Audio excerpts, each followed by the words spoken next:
আমরা এবার ঘরে তালা মেরে তারপর বেরিয়ে যাব গাড়ির দিকে। গাড়ি নিচেই এসে দাঁড়িয়ে আছে। এই গাড়িতে করেই আমরা যাব এখন হাওড়া স্টেশন।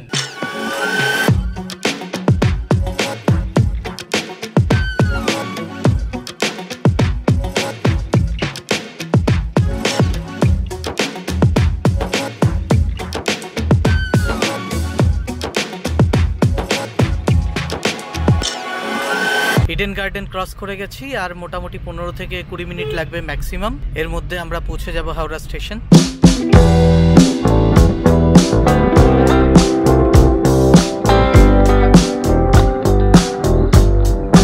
তো পরিচয় করিয়ে দিই। সর্বপ্রথমে আশিস মানে ভাইপো, ভাই চিরঞ্জিত অলরেডি কাশ্মীর সিরিজে দেখেছি, পাওয়ারফুল ম্যান বিকি, ওয়াইফ তমালিকা। আচ্ছা, নতুন একজন মেম্বার কাশ্মীর ট্রিপে আমাদের সাথে ছিল না, আসার পর পেয়ে গেছি আমরা, বিকির ভাই মৌমিতা। এটা হচ্ছে নীল আর আমাদের সরোজ। আমরা ঢুকে গেছি স্টেশনে। হাওড়া স্টেশন থেকে আজকে পুরী যাওয়ার ট্রেনটা ছাড়বে 23 নম্বর প্ল্যাটফর্ম থেকে। আমাদের আজকের ট্যুরের একটা বিশেষ ব্যাপার হলো যে এটা কমপ্লিটলি আনপ্ল্যান্ড। পুরো আনপ্ল্যান্ড হওয়ার জন্য এই ট্যুরটার আমাদের টিকিটগুলো প্রথমে কনফার্ম ছিল না, আরএসিতে ছিল, পরে আমরা কনফার্ম পেয়ে গেছি, কিন্তু সবার সিটগুলো আলাদা আলাদা জায়গায় রয়েছে। আরও একটা আনপ্ল্যান্ড ব্যাপার রয়েছে, সেটা হচ্ছে যে আমরা কোনো হোটেল বুকিং করিনি। তো কালকে সকালবেলায় পুরী পৌঁছে তারপরেই আমাদের হোটেলটা খুঁজে দেখতে হবে, কারণ হোটেল বুকিং না থাকার জন্য আমরা কোথায় উঠবো কোনো আইডিয়া নেই। একটা তো মোটামুটি গেস আছে যে আমরা স্বর্গদ্বার চত্বরেই উঠবো, কিন্তু কোন জায়গায় সেটার কোনো আইডিয়া নেই। এবার দেখা যাক, আমরা সেখানে পৌঁছানোর পরেই ডিসিশনটা নেব।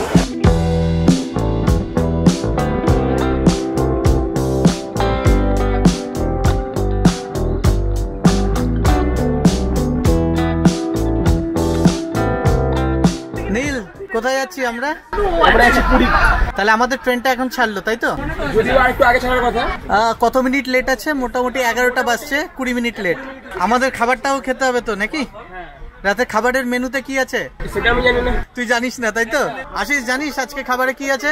রাতের খাবারে দুর্ভাগ্যবশত তো আজকে খাবারে লুচি আছে। তুই তো একটু আগেও লুচি খেলি। দুর্ভাগ্যবশত সেটাই তো বললাম, একবার খেয়েছি আরেকবার আমাকে খেতে হবে, সেই একই জিনিস।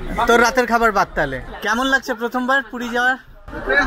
ভালো লাগছে তো। খাবারের মেনু আজকে দেখি কি কি আছে। টিস্যু পেপার, এটা সরস চিবিয়ে খাবে। কোল্ড ড্রিঙ্ক, এটা নীলের ভাগ্যে, এটা কেউ খেতে পারবে না, ওটা আমাকেই দে। জলের বোতল, এটা খাবার প্লেট আমাদের হিসেবে এরকম। আর এটাতে আছে ঘুগনি। খোলা হচ্ছে লুচি। এখানেও লুচি, এখানেও লুচি, এখানেও লুচি, এখানেও লুচি, এখানেও লুচি, এখানেও লুচি। যদি আরো খেতে ইচ্ছে করে তো খাবো। আপাতত আমাদের ডিনারটা কমপ্লিট হয়ে গেছে। রাত্রি বেজে গেছে প্রায় 12:15। তো তাড়াতাড়ি ঘুমিয়ে পড়তে হবে, কারণ সকালবেলায় 7টার মধ্যে উঠে আমাদের হোটেল খোঁজাখুঁজি শুরু করতে হবে। তো আপাতত ঘোরার জন্য প্রিপারেশনটা স্টার্ট করি।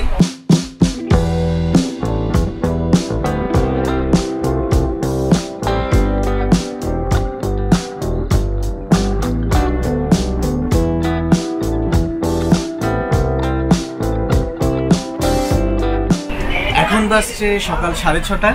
আমরা ঘুম থেকে প্রত্যেকেই উঠে গেছি, স্পেশালি বিকি, আশিস, এদেরকে তো আমি ডেকেই তুলে দিয়েছি। এবার আমাদের এখান থেকে ওই মোটামুটি 40-45 মিনিটের কাছাকাছি লাগবে এখান থেকে পুরী স্টেশনে পৌঁছতে। পুরী স্টেশনে পৌঁছানোর পর আমরা চলে যাব সেখান থেকে কোনো দেখি পাবলিক কোনো ট্রান্সপোর্টে, অটো, ট্যাক্সি যাই পাবো সেটাতে করে আমরা পৌঁছবো স্বর্গদ্বার রোডে। সেখানে পৌঁছানোর পর আমাদের চলবে হোটেল সার্চিং। আমাদের যেহেতু পুরো ট্রিপটাই আনপ্ল্যান্ড রয়েছে, তাই আমাদের হোটেল বুকিং কিচ্ছু নেই, মানে একদিনের জন্যও নেই। তাই আমরা সেখানে গিয়ে প্রথমে হোটেলটা খুঁজে বের করবো। হোটেল খুঁজে বের করার পর তারপর সেখানে গিয়ে নিজেদের লাগেজ রেখে তারপর ডিসাইড করবো কি করবো না করবো, সমস্ত কিছু সেখানে যাওয়ার পর তারপর ডিসাইড করবো। ওদের সঙ্গে থাকুন।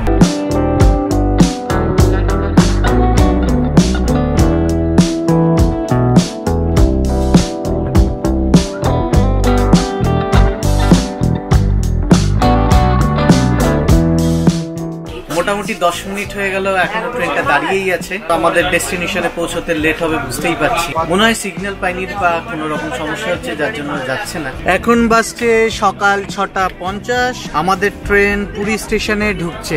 আমরা নেমে গেছি পুরী স্টেশনে। এবার আমাদেরকে স্টেশনের বাইরে বেরোতে হবে। নামার পরেই আবার একটা সমস্যা, আমার ক্যামেরার যে কন্ট্রোলারটা রয়েছে সেটাতে সমস্যা করছে। যাই হোক, যদিও কাজ চালানোর মতো রয়েছে, বাকি হোটেলে পৌঁছেই তারপরেই আমরা ট্রাভেল শুট করবো যে কি সমস্যা হচ্ছে। আমাদেরকে খুঁজতে হবে কোনো পাবলিক ট্রান্সপোর্ট, অটো বা ট্যাক্সি যেটাই পাবো, আর সেই পাবলিক ট্রান্সপোর্টেই আমরা যাব স্বর্গদ্বার রোডে। তো এখন সেদিকেই যাচ্ছি, বাকি সবাই সামনে এগোচ্ছে, শুধু বিকি আর আমরা পেছনে রয়েছি।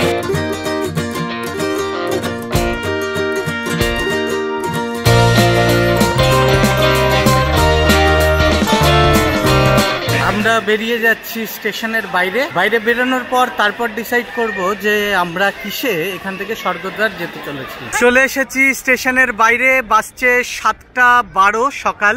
এখান থেকেই এবার এই দিকটাতে, আমার পেছন দিকটাতে দেখতে পাচ্ছি অটো স্ট্যান্ড, ম্যাজিক, ট্যাক্সি সমস্ত কিছুই রয়েছে। এখানে গিয়ে জিজ্ঞেস করি স্বর্গদ্বার কি যাবে, তারপর আমরা যাব সেই দিকেই। এখানে আমরা অলরেডি একটা ম্যাজিক গাড়ি বুক করে নিয়েছি, যে ম্যাজিক গাড়িটা আমাদেরকে নিয়ে যাবে এখান থেকে স্বর্গদ্বার রোড পর্যন্ত। স্বর্গদ্বার পর্যন্ত এখান থেকে ভাড়া পড়বে 300 টাকা একটা ম্যাজিক গাড়ি। আমরা টোটাল 8 জন আছি, 8 জনের 300 টাকা ভাড়া পড়বে। লাগেজ সমস্ত কিছু নিয়ে এই ম্যাজিক গাড়িতে পুরো রিজার্ভ করে 300 টাকায়। আমাদের লাগেজ লোডিং চলছে। আমাদের গাড়ি চলা শুরু করলো, ম্যাজিক গাড়ি করে নিয়েছি। ওই মোটামুটি 40 টাকার কাছাকাছি পড়ছে। এখান থেকে 4 কিলোমিটার ডিস্টেন্স স্বর্গদ্বার রোড, 300 টাকাতে।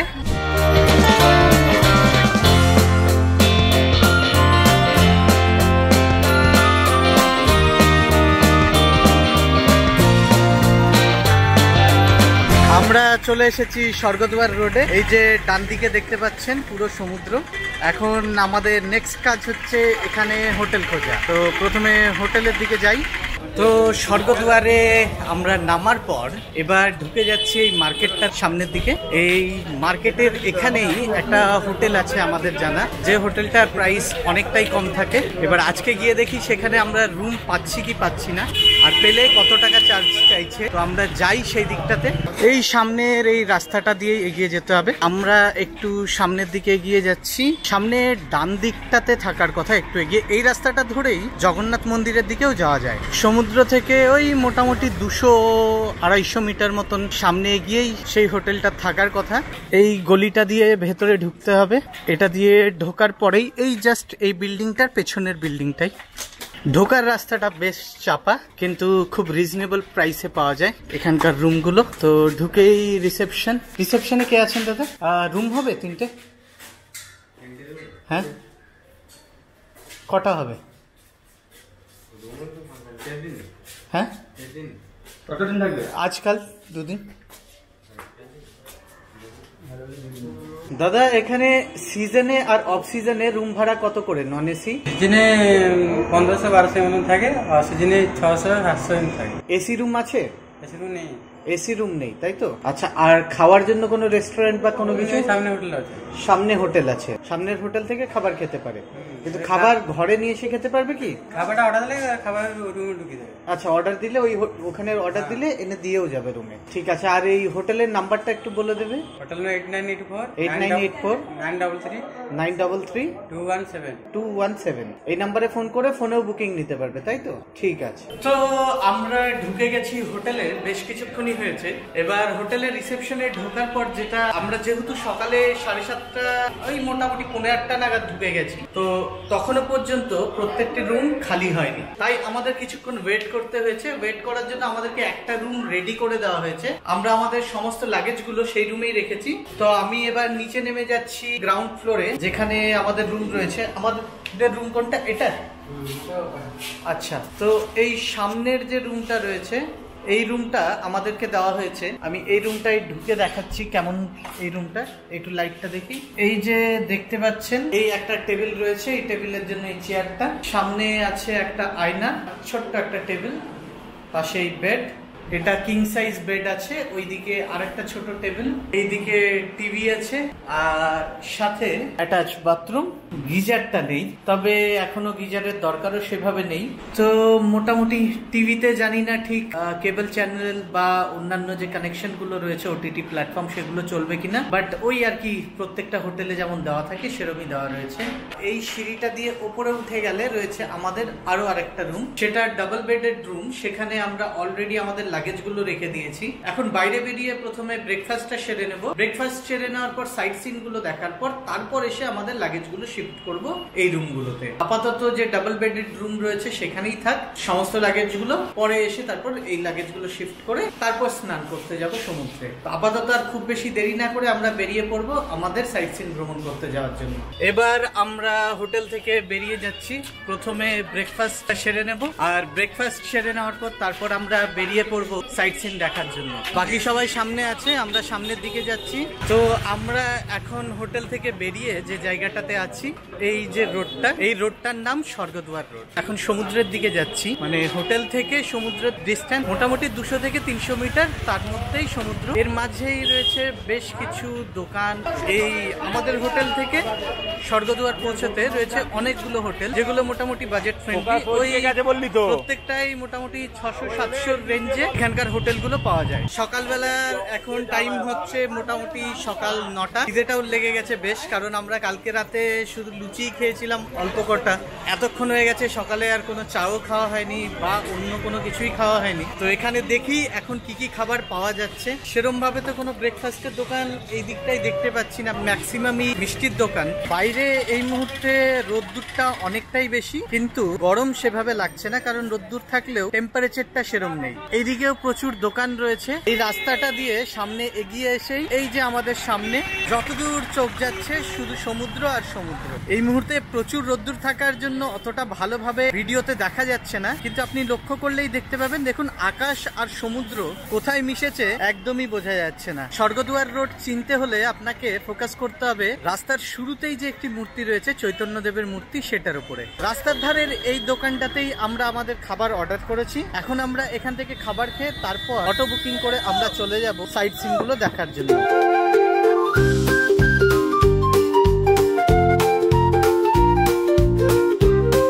ভাই কেমন লাগছে লুচি?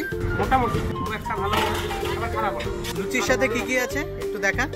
পাকোড়া, আচ্ছা, লঙ্কা, তার সাথে ঘুগনিতে মটর দেখতে পাচ্ছি না সেরকম। আমাদের সকালবেলার ব্রেকফাস্ট কমপ্লিট হলো। আমরা খেলাম লুচি আর তার সাথে আমি খেলাম পেঁয়াজ পকোড়া। আমাদের ব্রেকফাস্ট সারার পর এবার আমরা বেরিয়ে যাব একটা অটো ভাড়া করে সাইট সিন গুলো দেখার জন্য। সাইট সিন গুলো দেখে আসার পর তারপর আমরা সমুদ্রের ধারে যাব, সেখানে গিয়ে স্নান করব। এই মুহূর্তে আর টাইম ওয়েস্ট করছি না, কারণ অলরেডি 10টা বেজে গেছে। তাড়াতাড়ি আমরা সাইট সিন গুলো দেখে আসার পর তারপর সমুদ্রে এসে স্নান করব।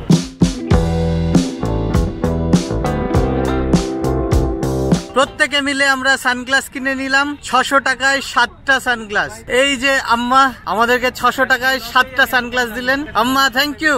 এবার আমরা যাচ্ছি অটো বুকিং এর জন্য, কারণ অটোতে করেই আমাদেরকে যেতে হবে সমস্ত সাইট সিন, যেমন গুপ্ত বৃন্দাবন, বিপত্তারিণী, চণ্ডীবাড়ি, এই সমস্ত জায়গাগুলো।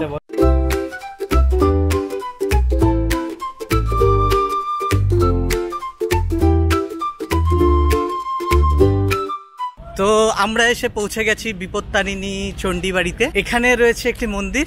এখন ঢুকে যাচ্ছি এই মন্দির চত্বরে। এই সামনের দিকেই মন্দিরটা, এই যে সামনে দেখতে পাচ্ছেন চণ্ডীবাড়ি মন্দির। তো আর এই যে ডান দিকে যে ঘরগুলো দেখতে পাচ্ছেন, এই ঘরগুলোতে আপনি চাইলে থাকতেও পারেন। এটার বেনিফিটটা রয়েছে এই যে সামনের যে ব্যালকনি গুলো রয়েছে, ব্যালকনি দিয়ে এই ব্যালকনিতে দাঁড়ালেই এখান থেকে আপনি পুরো সি ভিউ পেয়ে যান। এখানে বেশ কয়েকটা রুম রয়েছে, যে কর্তৃপক্ষ রয়েছে, কর্তৃপক্ষের সাথে কথা বলে এখানে থাকার ব্যবস্থাও রয়েছে। এমনকি আপনি এখানে খাবারও রান্না করে খেতে পারেন, তবে সেটা নিরামিষ খাবার খেতে হবে। যেহেতু এটা একটা মন্দির চত্বর, তাই নিরামিষ খাবার। বিপত্তারিণী চণ্ডীবাড়ি আমাদের প্রথম পয়েন্ট। এই সামনের এই সিঁড়ি বেয়ে উঠে যেতে হবে মন্দির চত্বরে। আমরা ঢুকছি এই মন্দির চত্বরে। যেহেতু মন্দির চত্বর, তাই কথা খুব আস্তে আস্তে বলতে হবে, তাই আমরা খুব আস্তে আস্তে কথা বলবো। এখানে রয়েছে জগন্নাথ দেবের একটি মূর্তি,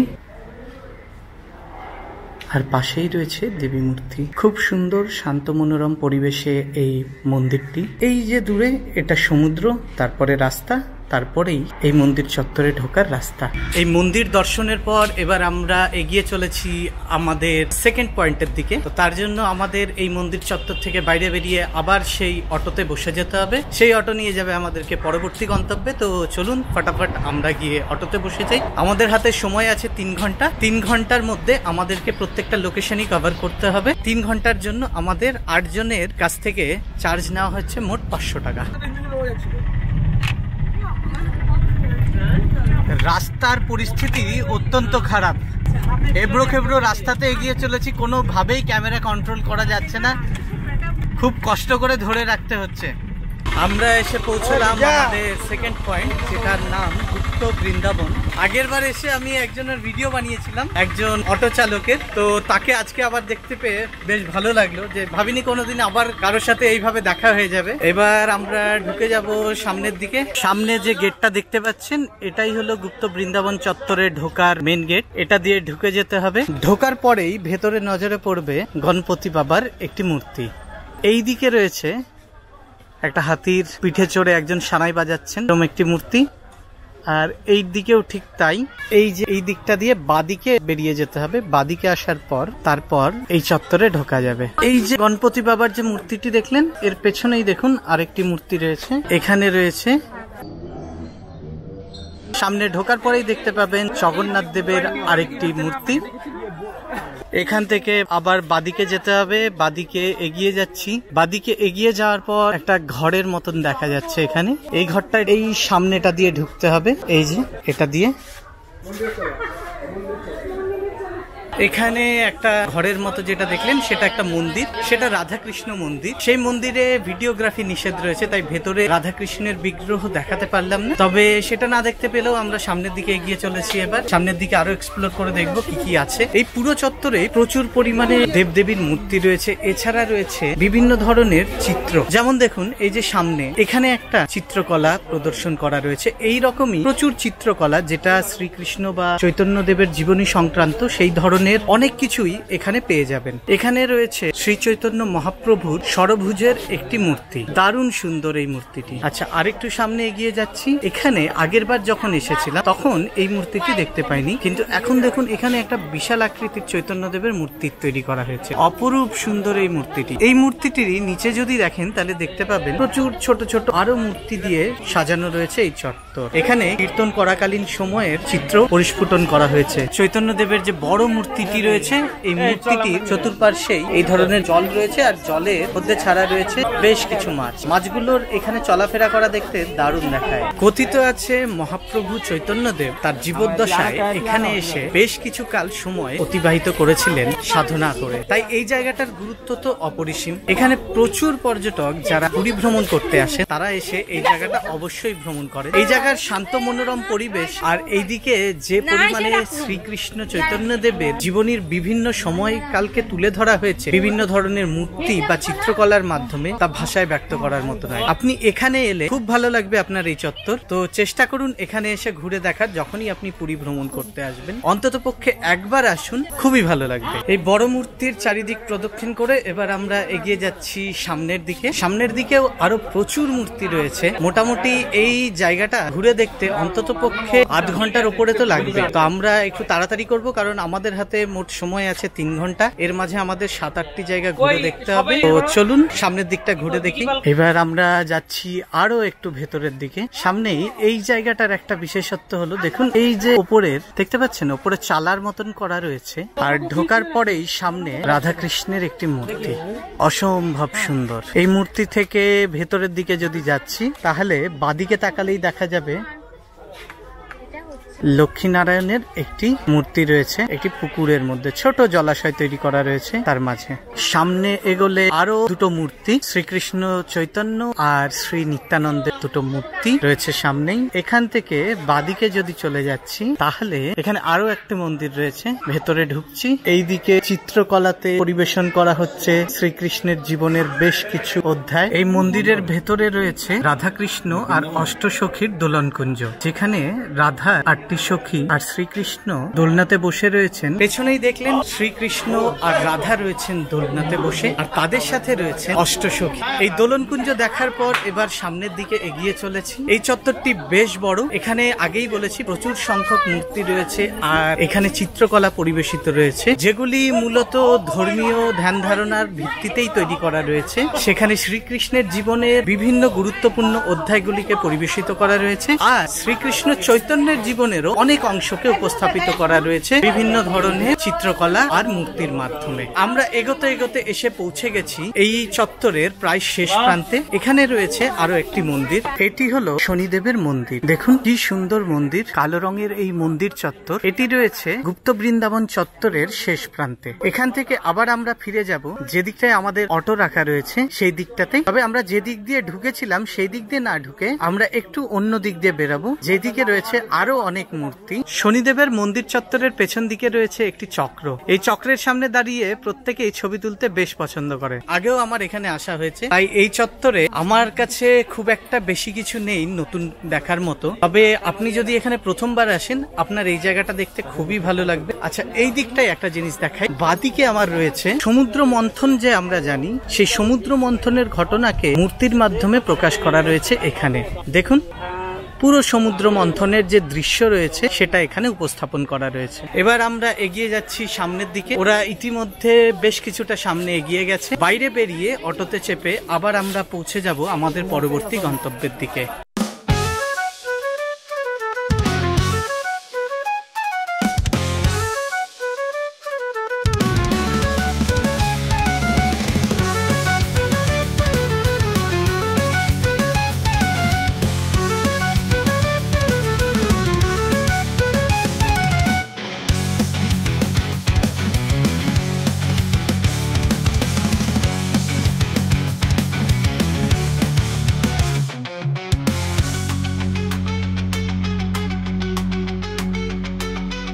এই দাদা আমাদেরকে অটোতে করে নিয়ে এলেন। দাদা এই জায়গাটার নাম কি? চন্দন তালাব। অনেকে এই জায়গাটাকে নরেন্দ্র ট্যাঙ্কও বলেন। চারিদিকে জলে ঘেরা, মাঝখানে একটি জায়গায় একটা মন্দির রয়েছে। তো পুরো একটা বিশাল বড় পুকুর যার মাঝে এই মন্দিরটি। করোনার সময় থেকে এই মন্দিরটি বন্ধ রয়েছে। আগের বার যখন আমরা এসেছিলাম এখানে সেই সময়ও আপনাদের দেখিয়েছি যেটা বন্ধ রয়েছে। একবার দেখে নিন এই মুহূর্তে কি পরিস্থিতিতে রয়েছে।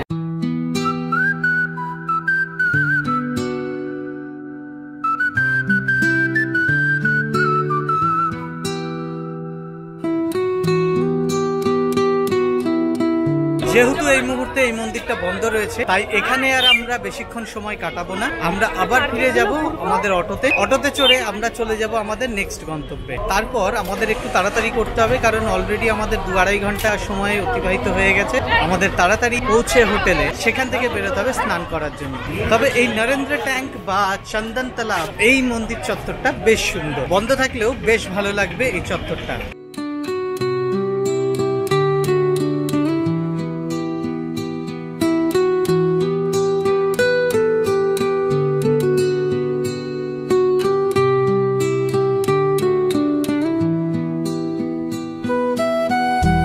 যেহেতু গুন্ডিচা টেম্পল বন্ধ রয়েছে তাই আমরা এবার ফিরে চলবো আমাদের হোটেলের দিকে।